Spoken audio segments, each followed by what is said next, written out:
In Exile by Anton Chekhov, Old Semyon, nicknamed Canny, and a young Tatar, whom no one knew by name, were sitting on the river bank by the campfire. The other 3 ferrymen were in the hut. Semyon, an old man of 60, lean and toothless but broad-shouldered and still healthy-looking, was drunk. He would have gone into sleep long before, but he had a bottle in his pocket, and he was afraid that the fellows in the hut would ask him for vodka. The Tatar was ill and weary, and wrapping himself up in his rags was describing how nice it was in the Siberian province, and what a beautiful and clever wife he had left behind at home. He was not more than 25, and now by the light of the campfire, with his pale and sick, mournful face, he looked like a boy. "To be sure, it is not paradise here," said Canny. "You can see for yourself the water, the bare banks, clay, and nothing else. Easter has long passed, and yet there is ice on the river, and this morning there was snow. It's bad, said the Tatar, and looked round him in terror. The dark, cold river was flowing 10 paces away. It grumbled, lapped against the hollow clay banks and raced on swiftly towards the faraway sea. Close to the bank there was the dark blur of a big barge which the ferryman called a carbos. Far away on the further bank, lights dying down and flickering up again zigzagged like little snakes. They were burning last year's grass, and beyond the little snakes there was darkness again. Their little icicles could be heard knocking against the barge. It was damp and cold. The Tatar glanced at the sky. There were as many stars as at home, and the same blackness all round. But something was lacking. At home in the Siberian province the stars were quite different, and so was the sky. It's bad, he repeated. "You will get used to it," said Semyon, and he laughed. "Now you are young and foolish, the milk is hardly dry on your lips, and it seems to you in your foolishness that you are more wretched than anyone. But the time will come when you will say to yourself, 'I wish no one a better life than mine.' You look at me. Within a week the floods will be over and we shall set up the ferry. You will all go wandering off about Siberia while I shall stay and shall begin going from bank to bank. I've been going like that for 22 years, day and night. The pike and the salmon are under the water, while I am on the water, and thank God for it, I want nothing. God give everyone such a life." The Tatar threw some dry twigs on the campfire, lay down closer to the blaze, and said, "My father is a sick man. When he dies my mother and wife will come here. They have promised." "And what do you want your wife and mother for?" asked Canny. "That's mere foolishness, my lad. It's the devil confounding you, damn his soul. Don't you listen to him, the cursed one. Don't let him have his way. He is at you about the women, but you spite him. Say, 'I don't want them.' He is on at you about freedom, but you stand up to him and say, 'I don't want it, I want nothing, neither father nor mother, nor wife, nor freedom, nor post, nor paddock. I want nothing, damn their souls.'" Semyon took a pull at the bottle and went on. "I am not a simple peasant, not of the working class, but the son of a deacon, and when I was free I lived at Kursk. I used to wear a frock coat. And now I have brought myself to such a pass that I can sleep naked on the ground and eat grass. And I wish no one a better life. I want nothing and I am afraid of nobody. And the way I look at it is that there is nobody richer and freer than I am. When they sent me here from Russia from the first day I stuck it out. I want nothing. The devil was at me about my wife and about my home and about freedom, but I told him I want nothing. I stuck to it, and here you see I live well. And I don't complain. And if anyone gives way to the devil and listens to him, if but once he is lost, there is no salvation for him. He is sunk in the bog to the crown of his head and will never get out. It is not only a foolish peasant like you, but even gentlemen, well-educated people, are lost. 15 years ago they sent a gentleman here from Russia. He hadn't shared something with his brothers and had forged something in a will. They did say he was a prince or a baron, but maybe he was simply an official, who knows. Well, the gentleman arrived here, and first thing he bought himself a house and land in Muhortinsko. "I want to live by my own work," says he, "in the sweat of my brow, for I am not a gentleman now," says he, "but a settler." "Well," says I, "God help you, that's the right thing." He was a young man then, busy and careful. He used to mow himself and catch fish and ride 60 miles on horseback. Only this is what happened. From the very first year he took to riding to Gurino for the post. He used to stand on my ferry and sigh, "Ex Semyon, how long it is since they sent me any money from home." "You don't want money, Vasily Sergeyich," says I. "What use is it to you? You cast away the past, and forget it as though it had never been at all, as though it had been a dream, and begin to live anew. Don't listen to the devil," says I. "He will bring you to no good. He'll draw you into a snare. Now you want money," says I. "But in a very little while you'll be wanting something else, and then more and more. If you want to be happy," says I, "the chief thing is not to want anything." "Yes, if," says I, "if fate has wronged you and me cruelly, it's no good asking for her favor and bowing down to her, but you despise her and laugh at her, or else she will laugh at you." That's what I said to him. 2 years later I ferried him across to this side, and he was rubbing his hands and laughing. "I am going to Gurino to meet my wife," says he. She was sorry for me, says he. She has come. She is good and kind. And he was breathless with joy. So a day later he came with his wife, a beautiful young lady in a hat. In her arms was a baby girl, and lots of luggage of all sorts. And my Vasily Sergeyich was fussing round her. He couldn't take his eyes off her and couldn't say enough in praise of her. Brother Semyon, even in Siberia people can live. Oh, all right, thinks I. It will be a different tale presently. And from that time forward he went almost every week to inquire whether money had not come from Russia. He wanted a lot of money. She is losing her youth and beauty here in Siberia for my sake, says he, and sharing my bitter lot with me. And so I ought, says he, to provide her with every comfort. To make it livelier for the lady he made acquaintance with the officials and all sorts of riffraff. And of course he had to give food and drink to all that crew. And there had to be a piano and a shaggy lapdog on the sofa. Plague take it. Luxury, in fact, self-indulgence. The lady did not stay with him long. How could she? The clay, the water, the cold. No vegetables for you, no fruit. All around you ignorant and drunken people, and no sort of manners, and she was a spoilt lady from Petersburg or Moscow. To be sure she moped. Besides, her husband, say what you like, was not a gentleman now, but a settler. Not the same rank. 3 years later, I remember, on the eve of the Assumption, there was shouting from the further bank.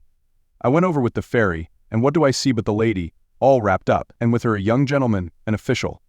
A sledge with 3 horses. I ferried them across here. They got in and away like the wind. They were soon lost to sight. And towards morning Vasily Sergeyich galloped down to the ferry. Didn't my wife come this way with a gentleman in spectacles, Semyon? She did, said I. You may look for the wind in the fields. He galloped in pursuit of them. For 5 days and nights he was riding after them. When I ferried him over to the other side afterwards, he flung himself on the ferry, and beat his head on the boards of the ferry and howled. So that's how it is, says I. I laughed, and reminded him people can live even in Siberia, and he beat his head harder than ever. Then he began longing for freedom. His wife had slipped off to Russia, and of course he was drawn there to see her, and to get her away from her lover. And he took, my lad, to galloping almost every day, either to the post or the town to see the commanding officer. He kept sending in petitions for them to have mercy on him, and let him go back home. And he used to say that he had spent some 200 rubles on telegrams alone. He sold his land and mortgaged his house to the Jews. He grew gray and bent, and yellow in the face, as though he was in consumption. If he talked to you he would go, kee, and there were tears in his eyes. He kept rushing about like this with petitions for 8 years, but now he has grown brighter and more cheerful again. He has found another whim to give way to. You see, his daughter has grown up. He looks at her, and she is the apple of his eye, and to tell the truth she is all right.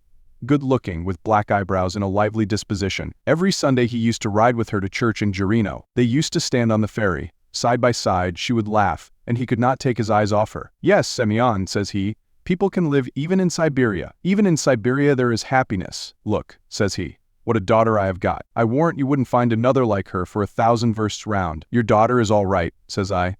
That's true, certainly. But to myself I thought, wait a bit, the wench is young, her blood is dancing, she wants to live, and there is no life here. And she did begin to pine, my lad. She faded, and now she can hardly crawl about. Consumption. So you see what Siberian happiness is. Damn its soul. You see how people can live in Siberia. He has taken to going from one doctor to another and taking them home with him.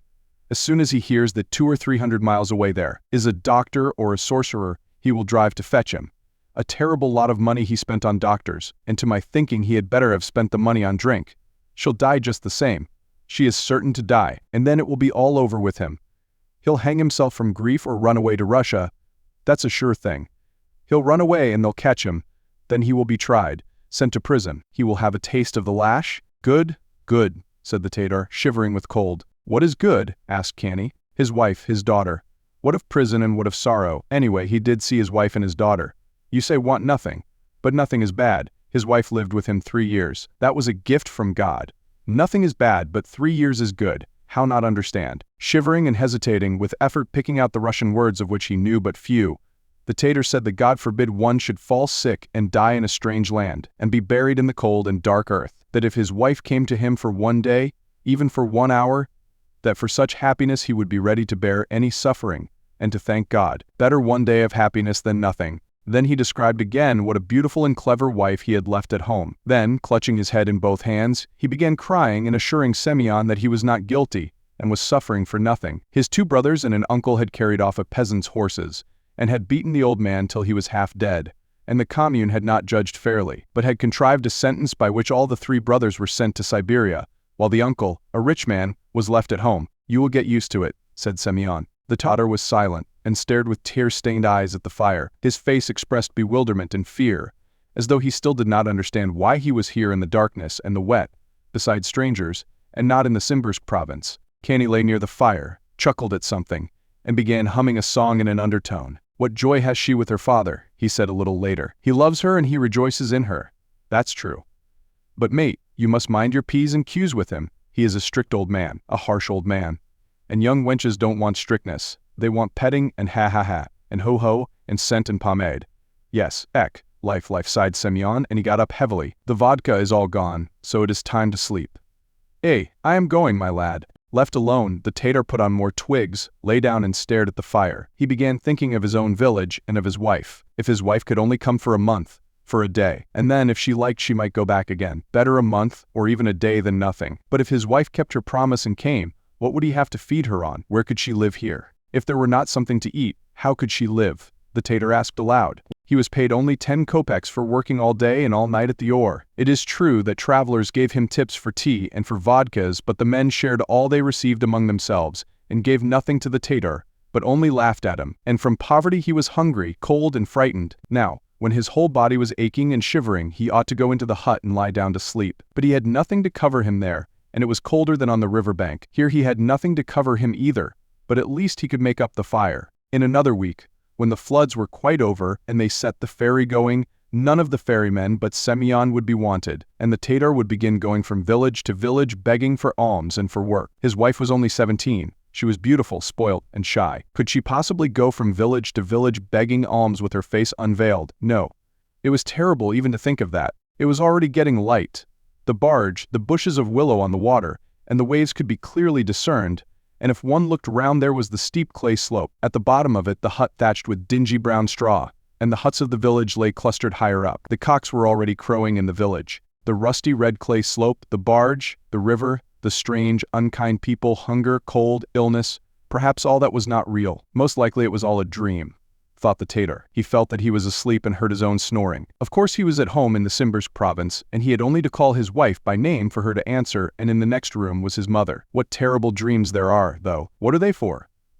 The Tatar smiled and opened his eyes. What river was this? The Volga? Snow was falling. "Boat!" was shouted on the further side. "Boat!" The Tatar woke up and went to wake his mates and row over to the other side. The ferrymen came onto the river bank, putting on their torn sheepskins as they walked, swearing with voices husky from sleepiness and shivering from the cold. On waking from their sleep, the river, from which came a breath of piercing cold, seemed to strike them as revolting and horrible. They jumped into the barge without hurrying themselves. The Tatar and the 3 ferrymen took the long, broad-bladed oars, which in the darkness looked like the claws of crabs. Semyon leaned his stomach against the tiller. The shout on the other side still continued, and 2 shots were fired from a revolver, probably with the idea that the ferrymen were asleep or had gone to the pot-house in the village. "All right, you have plenty of time," said Semyon in the tone of a man convinced that there was no necessity in this world to hurry, that it would lead to nothing. Anyway, the heavy, clumsy barge moved away from the bank and floated between the willow bushes, and only the willows slowly moving back showed that the barge was not standing still but moving. The ferryman swung the oars evenly in time. Semyon lay with his stomach on the tiller,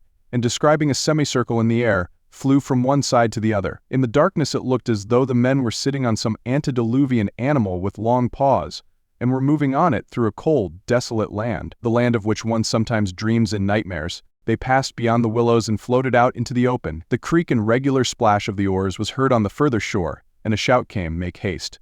Make haste!" Another 10 minutes passed, and the barge banged heavily against the landing stage. "And it keeps sprinkling and sprinkling," muttered Semyon, wiping the snow from his face. "And where it all comes from God only knows." On the bank stood a thin man of medium height in a jacket lined with fox fur and in a white lambskin cap. He was standing at a little distance from his horses, and not moving. He had a gloomy, concentrated expression, as though he were trying to remember something and angry with his untrustworthy memory. When Semyon went up to him and took off his cap, smiling, he said, "I am hastening to Anastasievka. My daughter's worse again, and they say that there is a new doctor at Anastasievka." They dragged the carriage onto the barge and floated back. The man whom Semyon addressed as Vasily Sergeyitch stood all the time motionless, tightly compressing his thick lips and staring off into space. When his coachman asked permission to smoke in his presence, he made no answer, as though he had not heard. Semyon, lying with his stomach on the tiller, looked mockingly at him and said, "Even in Siberia people can live, can live." There was a triumphant expression on Kani's face, as though he had proved something and was delighted that things had happened as he had foretold. The unhappy helplessness of the man in the foxskin coat evidently afforded him great pleasure. "It's muddy driving now, Vasily Sergeyich," he said, when the horses were harnessed again on the bank. "You should have put off going for another fortnight, when it will be drier. Or else not have gone at all. If any good would come of your going, but as you know yourself, people have been driving about for years and years, day and night, and it's always been no use. That's the truth." Vasily Sergeyich tipped him without a word, got into his carriage and drove off. "There he has galloped off for a doctor," said Semyon, shrinking from the cold. "But looking for a good doctor is like chasing the wind in the fields or catching the devil by the tail. Plague take your soul. What a queer chap, Lord forgive me a sinner." The Tatar went up to Canny, and, looking at him with hatred and repulsion, shivering and mixing Tatar words with his broken Russian, said, "He is good. Good, but you are bad, you are bad. The gentleman is a good soul, excellent, and you are a beast bad. The gentleman is alive, but you are a dead carcass. God created man to be alive, and to have joy and grief and sorrow. But you want nothing, so you are not alive, you are stone, clay. A stone wants nothing, and you want nothing. You are a stone, and God does not love you, but he loves the gentleman." Everyone laughed. The Tatar frowned contemptuously, and with a wave of his hand wrapped himself in his rags and went to the campfire. The ferryman and Semyon sauntered to the hut. "It's cold," said one ferryman huskily as he stretched himself on the straw with which the damp clay floor was covered. "Yes, it's not warm," another assented. "It's a dog's life." They all lay down. The door was thrown open by the wind and the snow drifted into the hut. Nobody felt inclined to get up and shut the door. They were cold, and it was too much trouble. "I am all right," said Semyon as he began to doze. "I wouldn't wish anyone a better life. You are a tough one, we all know. Even the devils won't take you." Sounds like a dog's howling came from outside. "What's that? Who's there?" "It's the Tatar crying, I say. He's a queer one. He'll get you used to it," said Semyon, and at once fell asleep. The others were soon asleep too. The door remained unclosed.